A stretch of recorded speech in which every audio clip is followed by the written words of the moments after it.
नमस्कार, मी नेहा शंखानाथच्या विशेष बुलेटिनमध्ये आपले स्वागत करते। लोकसभा निवडणुकीच्या पहिल्या निकालावर एक नजर टाकूया। लोकसभा निवडणुकीच्या निकालाकडे सर्वांच्या नजरा लागल्या आहे। देशात 7 टप्प्यात निवडणुका पार पडल्या। प्रत्येक पक्ष आम्ही जिंकणार असा दावा करताना दिसत आहे। आत्ताच आलेल्या वृत्तानुसार मतमोजणीच्या पहिल्या अर्ध्या तासात भाजपा प्रणित एनडीएने डबल सेंचुरी मारली आहे। एनडीए 267 जागांवर, इंडिया आघाडी 118 जागांवर आघाडीवर आहे। अन्य 15 जागांवर आघाडीवर आहेत। राज्यात महाविकास आघाडी 16 जागांवर आघाडीवर, बीडमधून पंकजा मुंडे आघाडीवर, नारायण राणे आघाडीवर, भाजपाचे पीयूष गोयल आघाडीवर, नागपुरातून नितीन गडकरी आघाडीवर आहेत, रामटेकमधून राजू पारवे आघाडीवर आहेत, नवनीत राणा पिछाडीवर आहेत। हिमाचल प्रदेशच्या मंडी लोकसभा मतदारसंघातून भाजपाच्या उमेदवार अभिनेत्री कंगना राणौत आघाडीवर आहेत।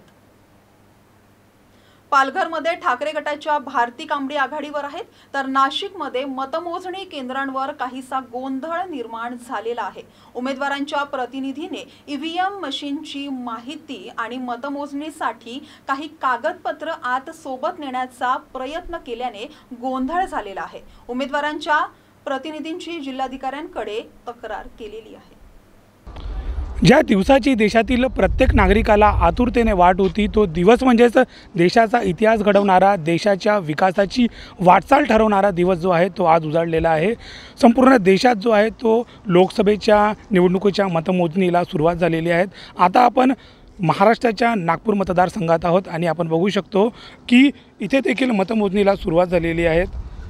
विदर्भाच्या 3 मतदारसंघांपैकी अमरावती आणि चंद्रपूर मतदारसंघांप्रमाणे जो आहे तो नागपूरचा मतदारसंघ यासाठी महत्त्वाचा आहे, कारण देशाचे जे हेवीवेट मंत्री आहेत नितीन गडकरी, ते पुन्हा एकदा उमेदवारी जी आहे ते त्यांची या मतदारसंघातून आहेत।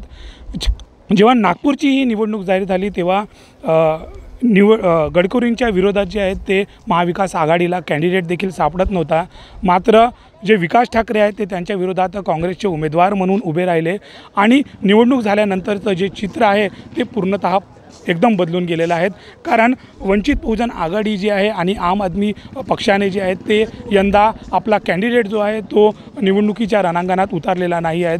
बहुजन समाज पक्षाचे बहुजन मत म्हणा किंवा जे मुस्लिम जो मोठा वोट बँक आहे, हा मोठा वोट बँक देखील विकास ठाकरे यांच्या पाठीशी खंबीरपणे उभा झालेला आहे।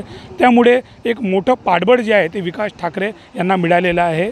म्हणूनच जरी एक्झिट पोलचे आकडे हे नितीन गडकरी यांना विजयाचे मानकरी ठरवत असले तरी देखील नेमकं चित्र काय असणार आहे याकडे आता प्रत्येकाचं लक्ष लागलेलं आहे।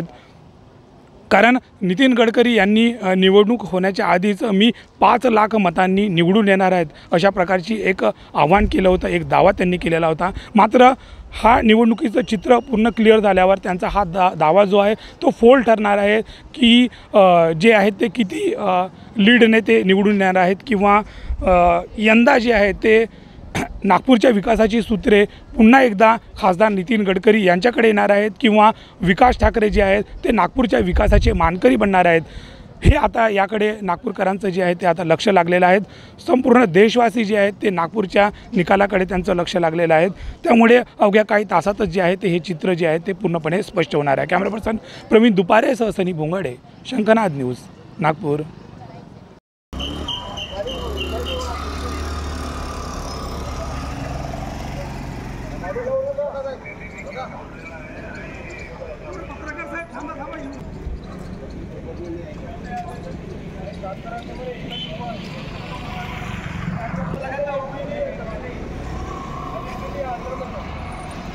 बंद है, मेरे को मालूम क्या है तुम्हारा, यहाँ से वहाँ जाना तुम्हारे को, पर बंद है। उधर क्रॉस करके जाते हैं।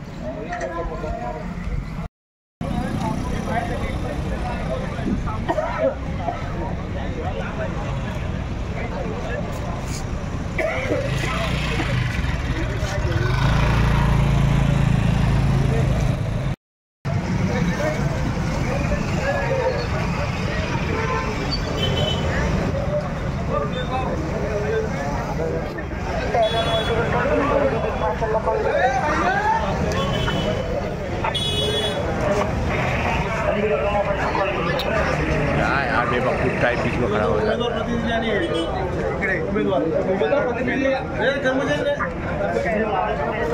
उमेदवारांनी ज्यांना प्रतिनिधी